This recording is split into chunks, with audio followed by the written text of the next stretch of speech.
ikoranabuhanga mpuzamahanga uhabwa ubumenyi bwimbitse buguhesha imbaraga ku isoko ry'umurimo byose tubikesha Rwanda TVET Board, Rwanda TVET, Rwanda TVET Board,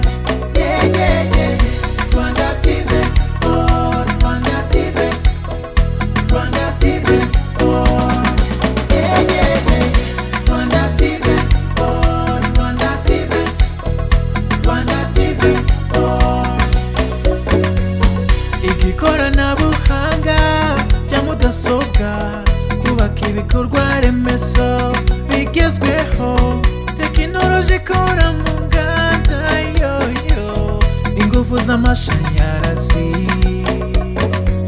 tekiniki yisakaza amakuru n'itumanaho ubuhinzi bugezweho gutunganya umusaruro ukomoka ku buhinzi amahoteli n'ubukerarugendo tekiniki ikoreshwa mu binyabiziga gutwara abantu ndetse n'ibintu ubuhanzi n'ubugeni ubuhanzi n'ubugeni byose tukabikesha Rwanda TVET Board, Rwanda TVET, Rwanda TVET Board, Rwanda TVET Board, Rwanda TVET, Rwanda TVET Board, Rwanda TVET Board, Rwanda TVET, Rwanda TVET Board.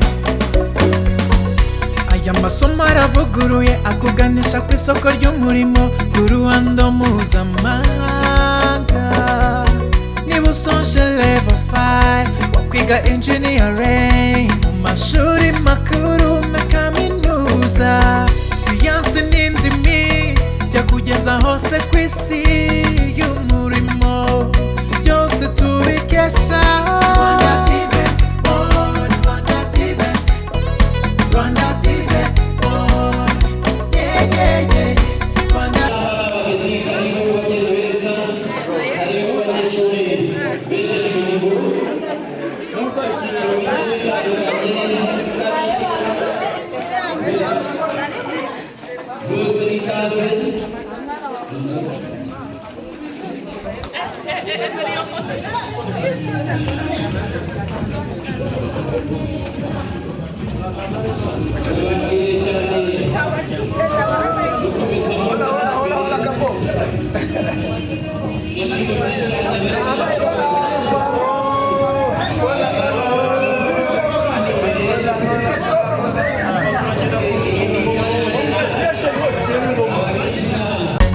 uhabwa ubumenyi bwimbitse buguhesha imbaraga ku isoko ry'umurimo byose tubikesha Rwanda TVET Board, Rwanda TVET, Rwanda TVET Board, Rwanda TVET Board, Rwanda TVET, Rwanda TVET Board, Rwanda TVET Board, Rwanda TVET, Rwanda TVET Board. Ikoranabuhanga rya mudasobwa kubaka ibikorwa remezo bigezweho tekinoloji ikora mu nganda ingufu z'amashanyarazi tekiniki yisakaza amakuru n'itumanaho ubuhinzi bugezweho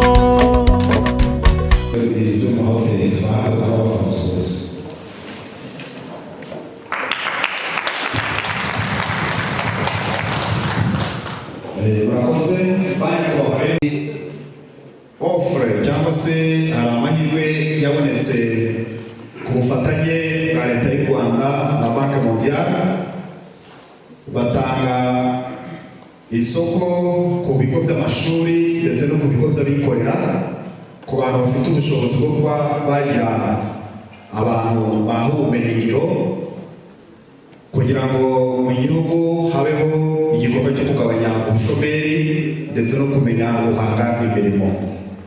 Ni muri urwo rwego ishuri ryacu naryo ryagiye mu ipiganwa mu bigo byose bigera muri 300 byo mu Rwanda tugira amahirwe yo kwemererwa yuko natwe twabasha kugira ngo duha ubwo bumenyi uko dusanzwe tubikoramo.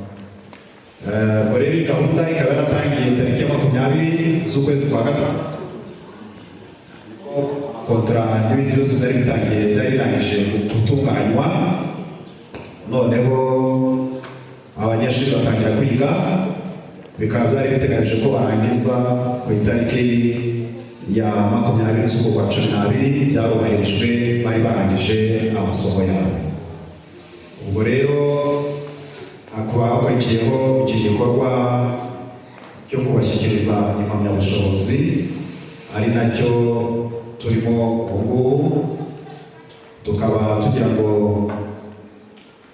tubahe ikaze muri iki gikorwa, tunabibutsa ko hari gahunda yanditswe hano iraza kuza gukurikizwa. Baraza kudufasha kugenda bababwira ibikurikiyeho. Numva rero navuga ibintu byinshi, mwese nkabifurije ikaze muri iki kirori, nkaba mbifurije kuza kuryoherwa na buri kimwe cyose kirakorerwa aha ngaha. Murakoze, mugire umunsi mwiza.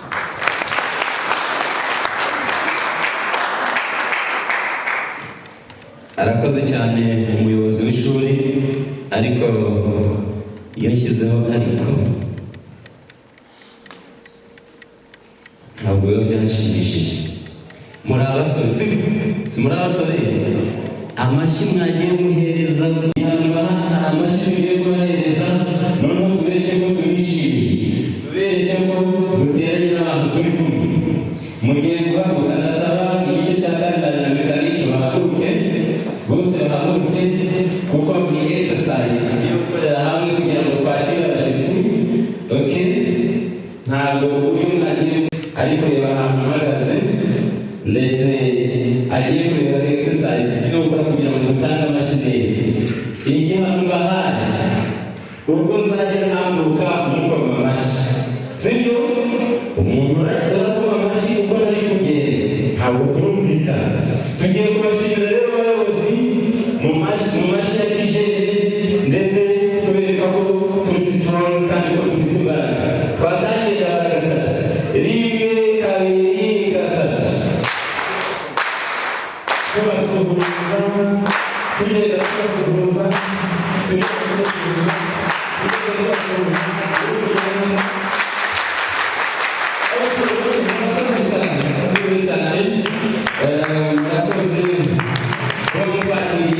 abayobozi ndetse n'abatumirwa kandi mubigaragarisha amashyi bahaye. Hari undi mushyitsi nanone turi kumwe hano winjiye. Ndagaruka mu kantu kamwe mutanga ku musozo ku kazi aho mugiye kujya, bakeneye umuntu ushobotse kuruta umuntu ushoboye.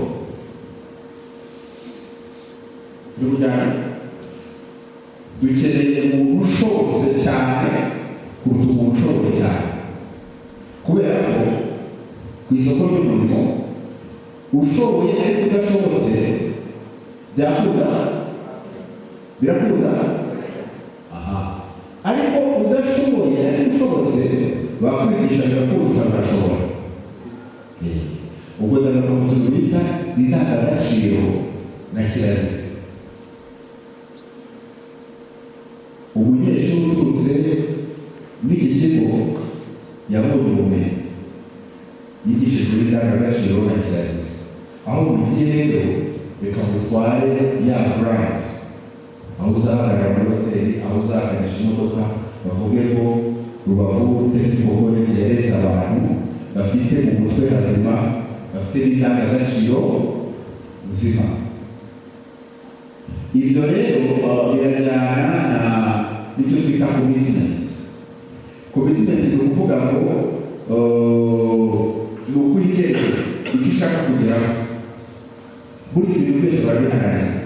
Ndavuga kubwira abantu ngo nta kintu na kimwe wabona utakigizemo uruhare.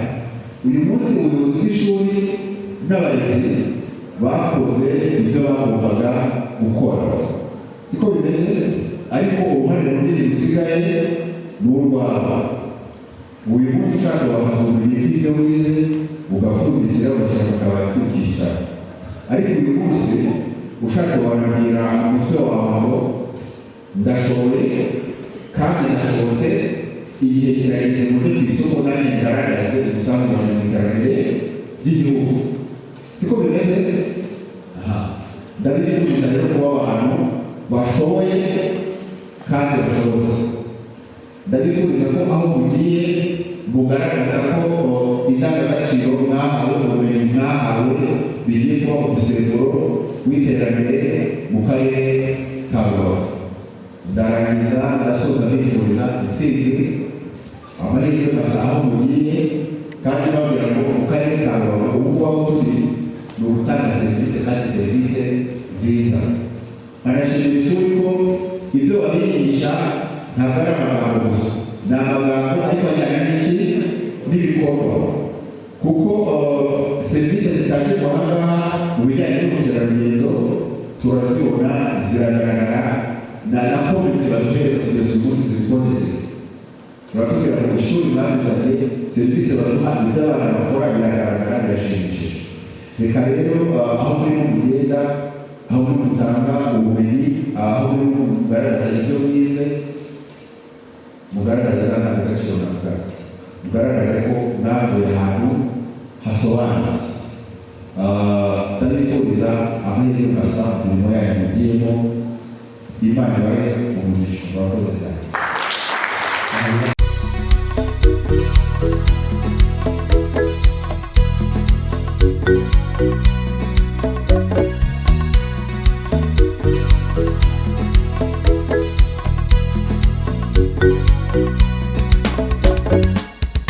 Amahirwe aboneka mu mashuri yisumbuye ya tekinike TSS, gendana n'umuvuduko wa tekinoloji, ikoranabuhanga mpuzamahanga.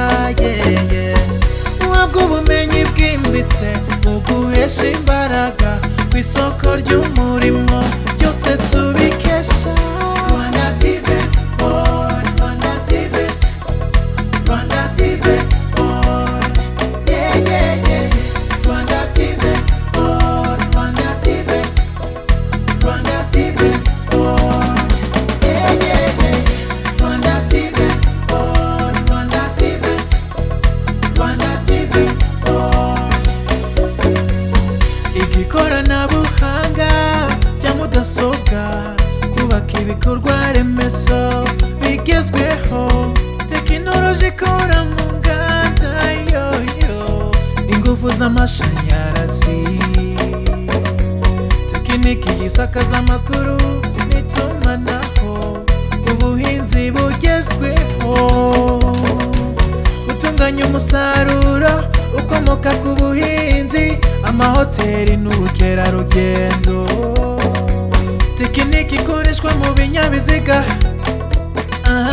gutwara abantu ndetse n'ibintu, ubuhanzi n'ubugeni,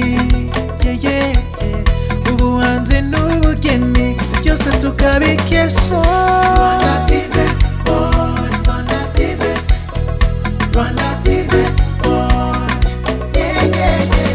Rwanda TVET Board, Rwanda TVET, Rwanda TVET Board, Rwanda TVET Board, Rwanda TVET, Rwanda TVET Board. Aya masomo aravuguruye akuganisha ku isoko ry'umurimo ku ruhando mpuzamahanga. Niba usoje level 5 wakwiga engineering mu mashuri makuru na kaminuza, siyansi n'indimi byakugeza hose ku isi y'umurimo, byose tubikesha Rwanda TVET Board, Rwanda TVET, Rwanda TVET Board, Rwanda TVET Board, Rwanda TVET. Uhabwa ubumenyi bwimbitse mu guhesha imbaraga ku isoko ry'umurimo, byose tubikesha Rwanda TVET Board, Rwanda TVET, Rwanda TVET Board,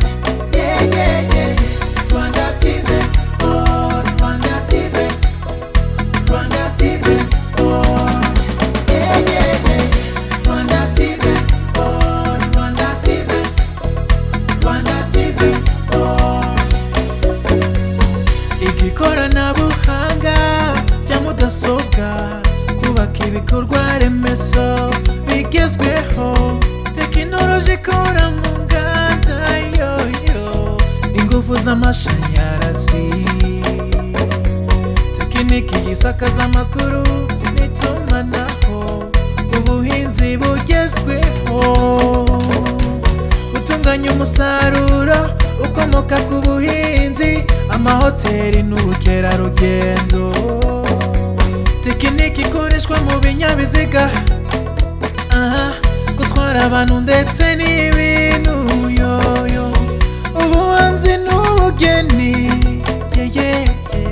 ubuhanzi n'ubugeni byose tukabikesha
Visi Perezida wa Komite de Parents hano muri iki kigo. Turashima Imana yaturinze mu gihe cyose mwamaze hano muri ubu bucyaza bwenge. Turashima ubuyobozi bw'igihugu bwabitayeho bukabarobanura mu bandi benshi basigaye mu rugo. Turashima ubuyobozi bw'akarere bwabatekerejeho, nabo bakaba baremeye ngo muzahane. Tugashima ubuyobozi bw'ikigo bivuze burya environnement iragorana ku bana n'abantu batandukanye bafite ibitekerezo bitandukanye, biragorana, ariko barabihanganiye bakomeza kubaba hafi. Ari nayo mpamvu iki gikorwa cyabaye cyo kugira ngo babagaragarize ibyavuye mu musaruro mwakoze. Iki gikorwa cyo kuba mushoje amasomo, hano turi kureba amasomo hafi y'icumi nayabonye. Aya masomo hafi y'ifasi. Ntabwo iki kigo cyifuza yuko muba abantu baturutse hano badafite akazi. Buriya ni nkaho mubaye lisansiye, ni ukuvuga ngo mugiye ku isoko ry'umurimo, mugiye guhanga imirimo n'abandi babakoresha. Mu guhanga imirimo muzabyitondere, product zanyu nizo zizaguha kubaho neza, ugatunga umuryango wawe. Ibikorwa byawe aho uzaba gukorera nibyo bizaguha amahirwe yo gukomeza kubona akazi. Nibifata nabi uzababaza ababyeyi. Abambere ababyeyi uzababaje kuko igihe cyose bamaze hano gipfusha ubusa. Ikigo kigakurikiraho, igihugu kigakurikiraho mu bwabo. Tubabara mu buryo bwinshi butandukanye. Kubona umwana wawe yarize ariko iyi certificate ukayipfusha ubusa. Bana dukunda, nabonye harimo abakuze, burya ni struggle, ubuzima ni struggle ni intambara buri gihe cyose. Iyo udashoboye kurwanya intambara ubaho nabi. Mu rukundo ababyumvise bwawe murakoze cyane. Mufite harimo abasore, harimo abashatse, abo bose mugomba kubyaza umusaruro isertifika yo mu bundi. Burya iyi sertifika ni mu mutwe. Iyo udakoresha umutwe wawe neza ngo ureke ibintu by'imfabusa bidashobora kukubaka, izagupfira ubusa. Urugero, yewe mu mujyi hari abana barangije mekanika hano, ariko ugasanga nta tundi visi afite, nta rufunguzo na rumwe afite, kandi imodoka ziri gupfira iruhande rwabo. Ubwo ni ukuvuga yuko ari kuganisha ikigo cye yarerewe. Itonde tubyaze umusaruro amahirwe mwagize, murayafite ubwanyu mukanagira no ku bwanyu. Mube intangarugero, mube icyitegererezo, kugira ngo n'abandi bazabakurikira bazaze bafite ubumenyi bwo mwahabaye. Abarimu babatoje, iyo ahuye nawe agasanga umeze nabi, wambaye nabi, inkweto zaragucikiyeho kandi yaraguhaye ubumenyi, arababara. Ntimwabonye abarimu bari mu bambaye neza? Mwabibonye? Ntabwo ureba leta ntabwo tureba ibintu bimeze. Ni umusaruro w'ibyo twavanye mu byo twize. Iyo tubituje ubusa ntabwo tuba tumeze gutya, ntabwo tuba twicaye hano. Bana dukunda, mugende mwihisha agaciro. Agaciro ni ukiha mbere y'uko abandi bakabaho. Abo murandika mwihesha agaciro mu byo mukora, mu byo muvuga, ndetse n'urugo rwanyu, abashize urugo ruzatera imbere, n'abazarushinga nabo ruzatera imbere.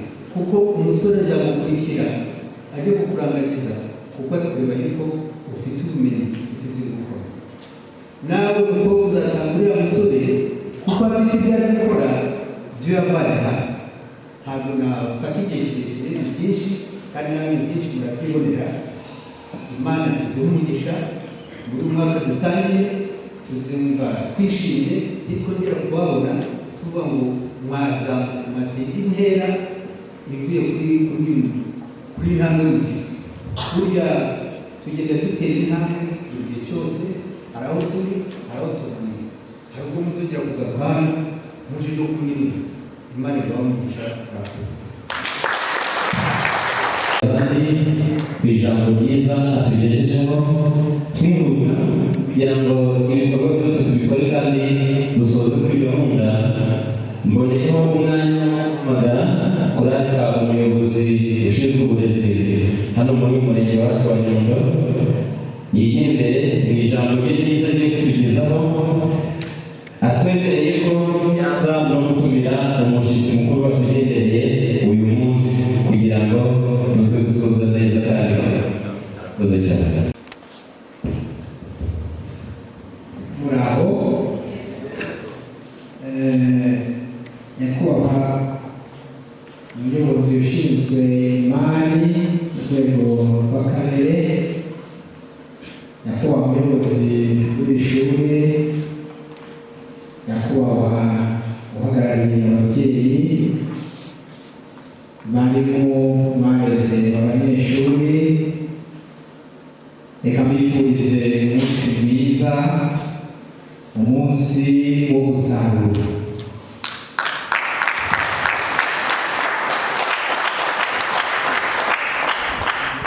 Mu izina ry'umunyamabanga nshingwabikorwa w'umurenge wa Nyundo utashoboye kuba hano kubera izindi nshingano yagiyemo, no mu izina ryanjye bwite ndagira ngo mbashimire mwewe mwigishije aba bana, mwewe ubuyobozi bw'ikigo mwakoze koordinasiyo y'igi training ikagenda neza, mwebwe abanyeshuri mwageze hano mukiga mukaba mumaze amezi 6 hano kandi mukaba mwabigaragaje ubwo mwakiraga nyine impamyabushobozi bivuze nyine ko mufite ubushobozi. Ndagira ngo bashimire ko mutabaye inkorabusa, mwageze hano kwiga kandi byabazanye murabibona. Ndagira ngo mumpize amashyi mbashimire.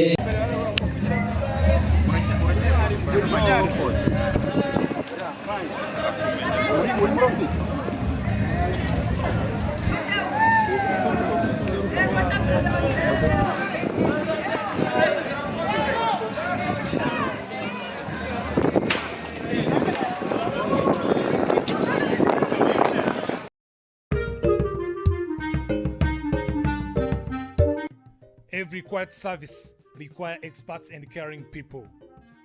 We all need good mood and it requires nice place. We have solution for you. We are Martin's Expert Home. Your happiness is our first priority. We offer best services as following: the best restaurant with every kind of food and beverage, the unique bar where you can take your drinks safely. In Martin's Expert Home is the only place you can find the best multi-purpose hall where your weddings, meetings, or any other kind of ceremony can take place. Accommodation bedroom where you can take rest even if you can be with your family. Good environment and the nice temperature makes everyone feel comfortable at our place, which makes you relax well.